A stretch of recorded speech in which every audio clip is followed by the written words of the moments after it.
अमीर मायके वाले। तृषा बेटा देखो, ये अनमोल की तस्वीर है, मेरे दोस्त का बेटा है। इनकी जूते की फैक्ट्री है, अच्छे पैसे वाले लोग हैं बेटा, लड़का भी पढ़ा लिखा है।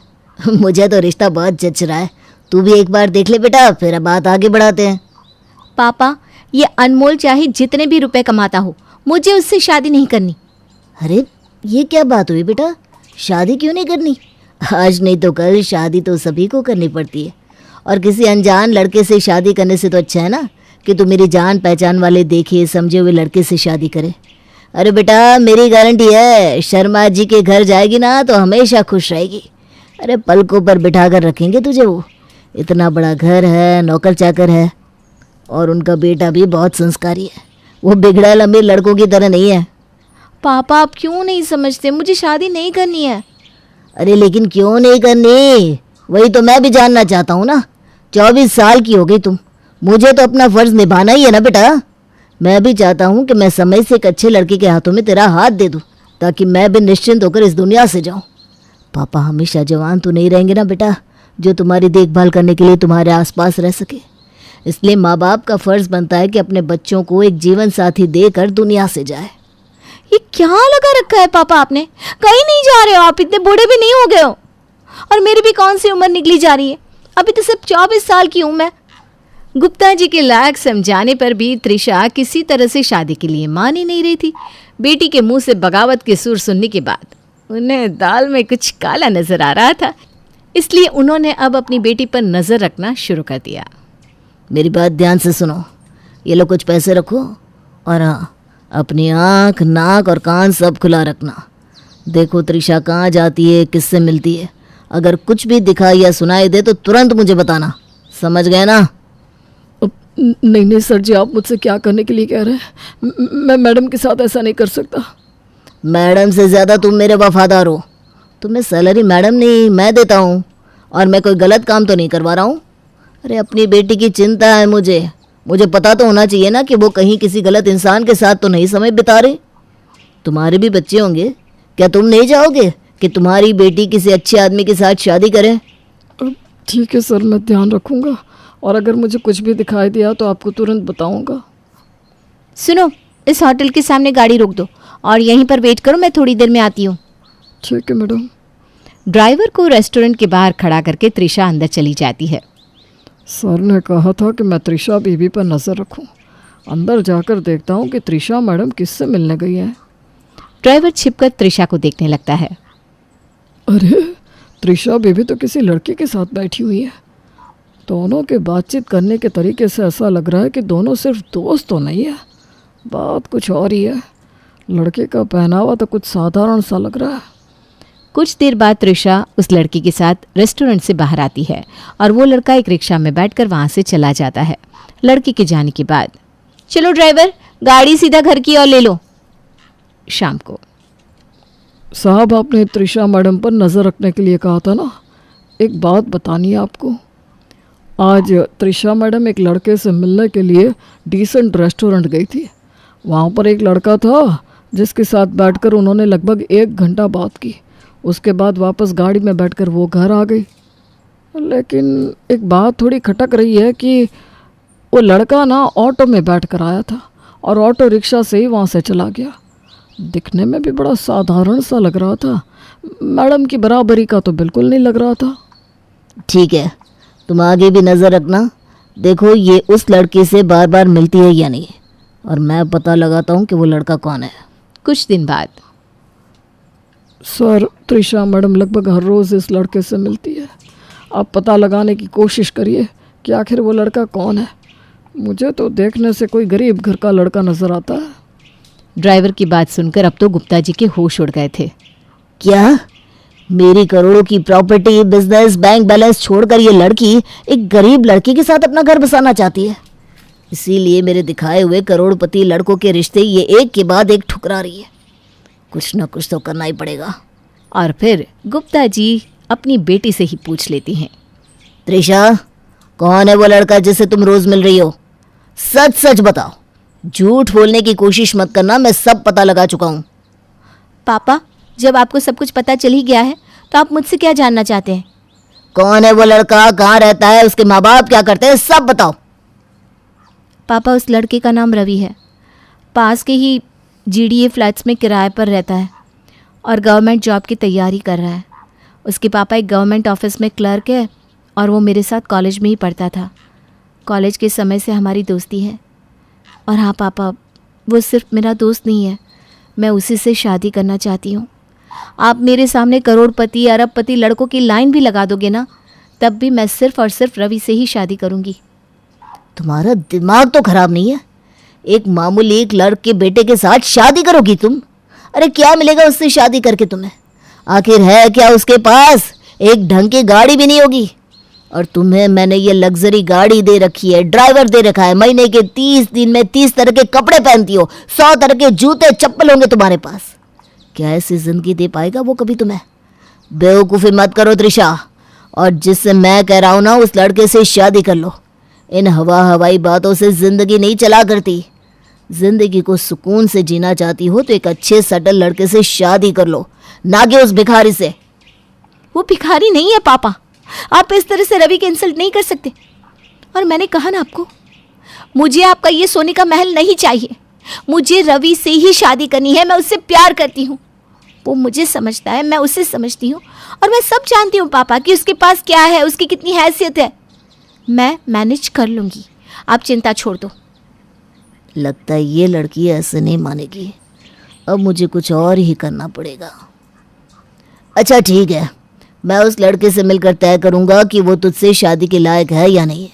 अगर मुझे रवि पसंद आया तभी मैं तुम्हें उससे शादी करने की परमिशन दूंगा। तुम उसका एड्रेस, फ़ोन नंबर मुझे दे दो। और हाँ, अब जब तक मैं नहीं कह देता ना, तब तक तुम ना तो उसे फ़ोन करोगी, ना मिलने जाओगी, वरना मेरा मरा मुंह देखोगी। पापा क्या हो गया है आपको? ऐसी बातें क्यों कर रहे हैं? ठीक है, आप उससे मिलकर आइए। मुझे पूरा भरोसा है कि मेरा रवि आपको बहुत बहुत पसंद आएगा। वो है ही इतना अच्छा, उससे मिलने के बाद आप मना कर ही नहीं पाओगे। ठीक है, मैं वादा करती हूँ आपसे पूछे बिना ना मैं उसे कॉल करूँगी और ना ही मैसेज। नोटों की गड्डियाँ अपने जेब में ठूसकर गुप्ता रवि से मिलने के लिए पहुँच जाता है। त्रिशा को जानते हो ना? मैं त्रिशा का पापा हूँ। नमस्ते अंकल जी, मैं त्रिशा से बहुत प्यार करता हूँ और शादी भी करना चाहता हूँ। अच्छा, तू मेरी बेटी से शादी करना चाहता है या फिर उसकी दौलत से? हैं? देख बेटा, त्रिशा तो अभी बच्ची है, भोली भाली है। अरे फूलों की तरह रखा है उसे मैंने, कभी धूप की सेंक नहीं पड़ने दी। उसे नहीं पता कि कैसे सड़क छाप लड़के बड़े घर की लड़कियों को फंसाकर दौलत के लिए उनसे शादी करते हैं।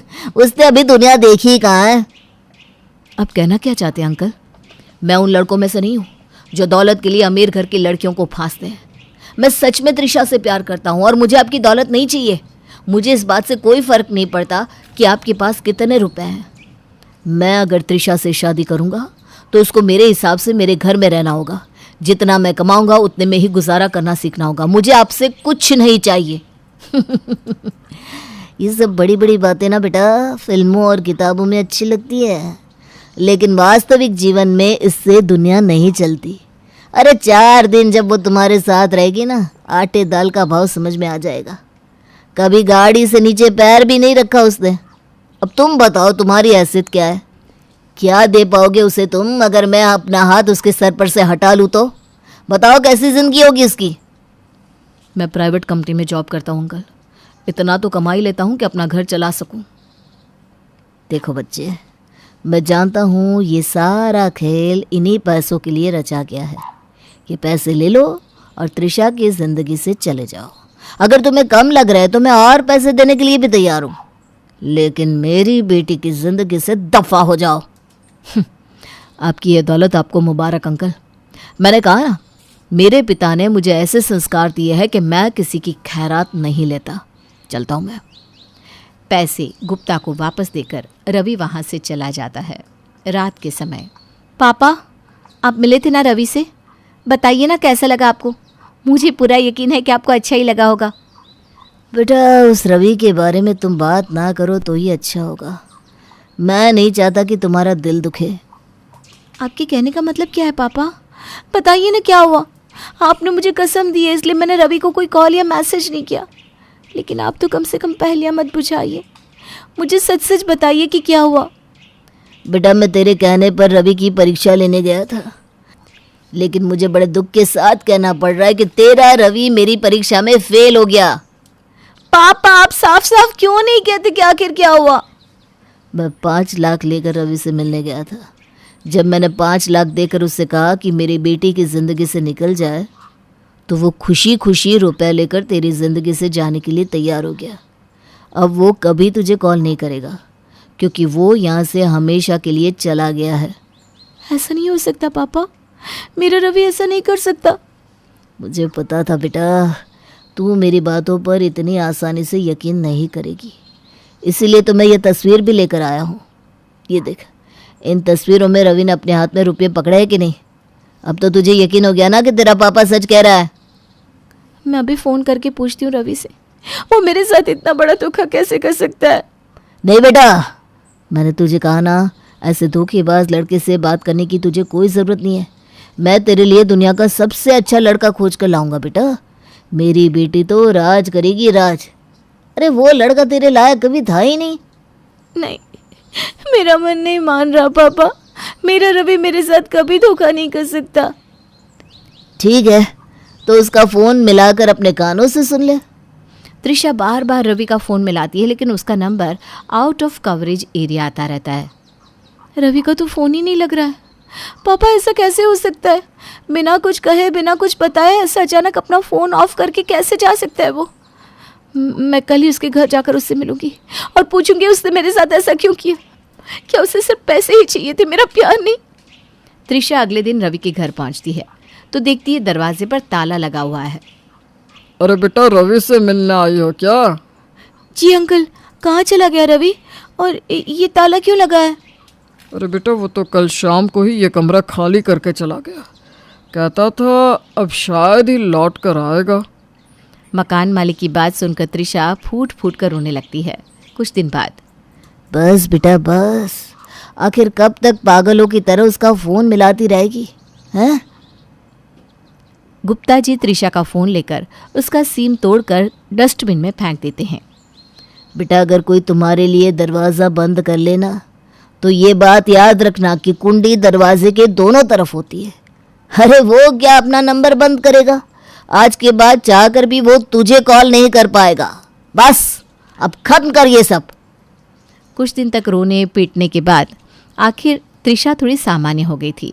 जल्दी ही गुप्ता जी त्रिशा का रिश्ता एक बड़े घर के लड़के रितेश के साथ कर देते हैं।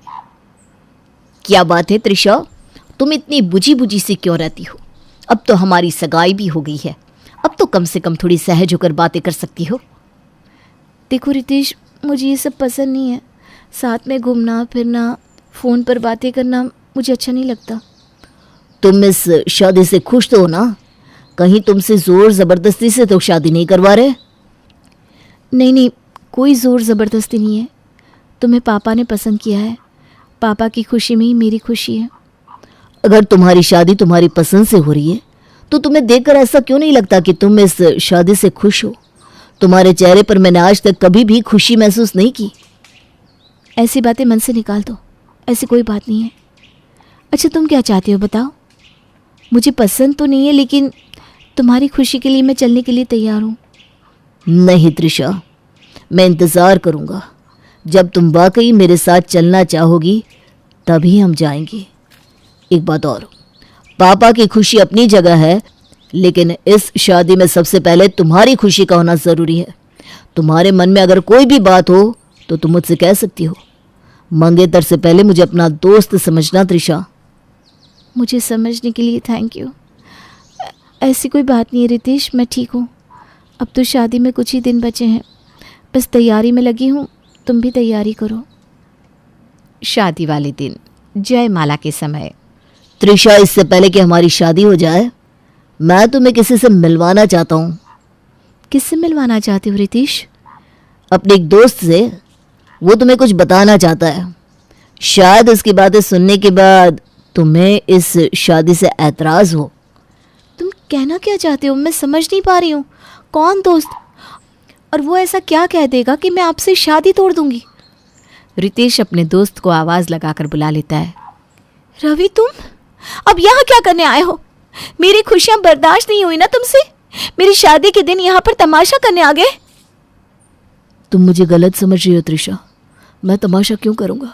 अगर मुझे तमाशा ही करना होता ना तो बहुत पहले कर चुका होता। वो तो रितेश ने कहा, इसलिए मैं यहाँ आया हूँ। रितेश, तुमने इसे बुलाया है? क्यों? अच्छा, तो तुम्हें रवि के बारे में पता लग गया है। ठीक है, अगर तुम्हें हमारे रिश्ते से कोई ऐतराज था तो तुम मुझे मना कर सकते थे। ये शादी वाले दिन नाटक करने की क्या जरूरत थी? त्रिशा, ऐसा बहुत कुछ है जो तुम्हें जानने की जरूरत है, और वो सब बताए बिना मैं तुमसे शादी नहीं कर सकता। तुम्हारे पापा ने तुम्हें कोई फोटो दिखाया था ना, ये बताने के लिए कि उनके दिए हुए पैसे लेकर रवि ने तुम्हें छोड़ दिया। ठीक है, मैं भी आज तुम्हें कुछ दिखाना चाहता हूँ। ये वीडियो देखो। इस वीडियो में तुम्हें समझ में आएगा कि कैसे तुम्हारे पापा ने एक फ़ोटो खींचकर तुम्हारे और रवि के बीच में गलतफहमियां पैदा की और उसके बाद साजिश करके तुम दोनों को अलग कर दिया। उस दिन तुम्हारे पापा पैसे लेकर तो ज़रूर गए थे, लेकिन ये एक बहुत बड़ी साजिश थी। उन्होंने रवि को खरीदने की कोशिश की थी, लेकिन रवि ने पैसे लेने से इनकार कर दिया। जब रवि को वो अपनी दौलत से नहीं खरीद पाए तो तुम्हारे पापा ने एक और चाल चली। गांव में रह रहे उसके पिताजी का तुम्हारे पापा ने एक्सीडेंट करवा दिया। जैसे ही रवि को उसके पापा के एक्सीडेंट की खबर मिली, वो तुरंत गांव के लिए निकल गया। रास्ते में उन्होंने रवि का मोबाइल गायब करवा दिया, इसलिए जब तुम उसे कॉल करती रही तो उसका फ़ोन लगा ही नहीं और ना ही वो तुम्हें अपने रूम पर मिला। उन्होंने जानबूझकर तुम्हारे फ़ोन से भी तुम्हारा पुराना सिम तोड़कर फेंक दिया और तुम्हारे मन में रवि के लिए जहर भर दिया ताकि तुम उसकी खोज खबर लेने की कोशिश भी ना करो। एक सप्ताह के बाद जब रवि अपने गांव से वापस आया तो उसने देखा कि हम दोनों की सगाई हो चुकी है। वो तुम्हारे रास्ते में रुकावट नहीं बनना चाहता था, इसलिए वो कभी सामने नहीं आया। लेकिन तुम्हें ये सब कैसे पता है रितेश? क्योंकि रवि को मैं पहले से जानता हूँ। वो मेरे बचपन का दोस्त है। कुछ दिन पहले उसने मुझे तुम्हारी व्हाट्सएप पर फ़ोटो भेजी थी और बताया था कि जल्दी वो तुमसे शादी करने वाला है। जब मेरा रिश्ता तुम्हारे साथ पक्का हुआ तब मुझे तुम्हारा चेहरा कुछ जाना पहचाना सा लग रहा था। फिर मैंने रवि की भेजी हुई फ़ोटो को व्हाट्सएप में चेक किया तो पाया कि तुम वही लड़की हो जिससे मेरा दोस्त रवि प्यार करता था। मुझे समझ में आ गया कि कुछ न कुछ गड़बड़ तो ज़रूर है। जब मैंने खोजबीन की तो पता चला कि ये सारा किया धरा तुम्हारे पापा का है। तुम्हारे पापा भूल गए कि जिस ड्राइवर से उन्होंने पैसे देते समय फ़ोटो खिंचवाई थी, दरअसल उसने सिर्फ फ़ोटो नहीं खींची थी बल्कि उस पूरे घटनाक्रम का वीडियो भी बनाया था। कुछ पैसों के लिए उसने फ़ोटो तुम्हारे पापा को दी और थोड़े ज़्यादा पैसों के लिए उसने वो वीडियो मुझे दे दिया और इस तरह मुझे सारी सच्चाई पता लग गई। अब तुम सारी सच्चाई जानती हो। मैंने इस वीडियो में तुम्हें रवि की सच्चाई का सबूत भी दे दिया है। क्या अब तुम रवि से शादी करना चाहोगी?